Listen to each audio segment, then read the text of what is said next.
Hai teman-teman, kembali lagi di channel Pendapat Joseph. Hari ini review pertandingan Cremonese Mak dengan skor akhir 3-1. Kalau mengatakan mata yang pertandingan ini kemarin yang berbeda, ada 4 fase. Fase pertama adalah fase tanpa banyak perubahan di pertandingan kemarin, dan ngomongin aksi dan reaksi kedua tim. Aksinya si Roma adalah bagaimana melebar lapangan dan mengedepankan Pellegrini dan Sole sebagai otak permainan. Dan itu secara 25 menit itu berhasil, tetapi yang jadi permasalahan adalah pada saat Cremonese yang tidak mempunyai kreatif setara dengan Roma ataupun tidak memiliki pemain yang benar-benar bisa menjadikan pembeda, Cremonese mengandalkan permainan fisik. Hingga yang ada adalah bagaimana semua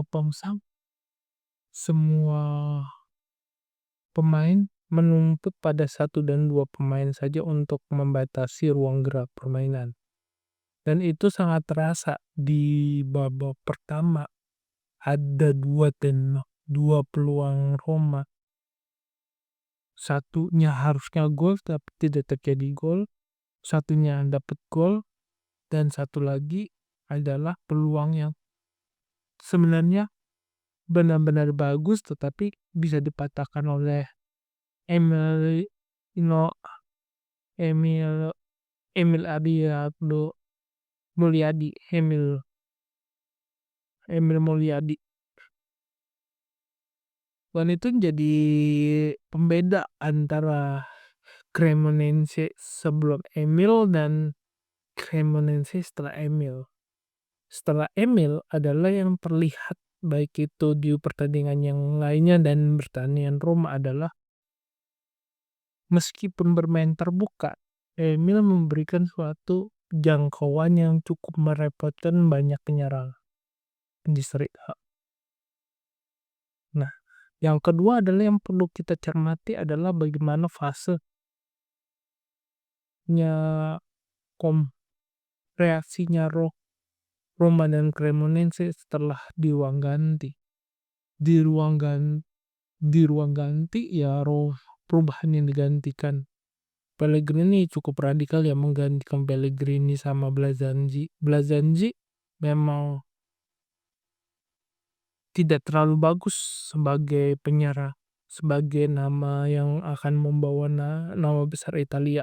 Tetapi dengan mengganti Pellegrini, sempat dikhawatirkan adalah permainannya tidak begitu bagus, terutama dalam sisi kualitas menahan bola. Dan selama pertandingan itu memang terasa El Shaarawy bukan penahan bola. Beberapa 1 dan 2 momen dia hilang di peredaran, sekali momen dia dapat, sekali momen lagi dia kalah kecepatannya kalah dia cepat dengan pemain yang lainnya, dan itu memang sudah fasenya dia kalah kecepatan. Dan ya Pellegrini El Shaarawy masih mengulanginya.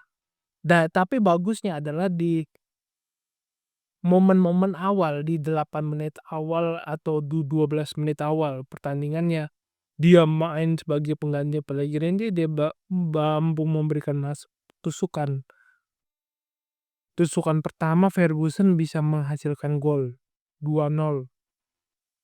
Gol ketiga tusukan Pellegrini, El Shaarawy berhasil membuat Wesley mencetak gol. Nah, selebihnya daripada itu ya bermain fisik. Dan efek dari bermain fisik dan tidak adanya sebuah konsentrasi adalah kebobolannya di menit akhir. Selebih daripada itu ya yang bisa kita amankan adalah puncak klasmen dan menjadi tim yang tidak pernah seri di sepanjang liga saat ini. Ya jadi di satu sisi dia Roma cukup bagus, di sisi lain ya masih ada beberapa PR dan jika dikatakan PR-nya akan bisa diperbaiki ya PR-nya seiring berjalan waktu ini bukan masalah taktik yang jelimet, bagaimana bermain lebih efektif aja, membuka ruang dan itu akan dipertahankan Pellegrini sampai Natal datang. Dan itu semakin kalau Natal datang dan permainan tetap begitu ya sangat menguntungkan Roma. Mungkin sekian dari saya, kurang lebih mohon maaf. Jika suka silakan like video ini, subscribe pendapat Joseph jika ada kritik saran. Terus di komentar, jika ada keinginan berinvestasi silakan klik link saya di deskripsi atau di pojokan kanan atas dan sampai jumpa di video selanjutnya. Terima kasih.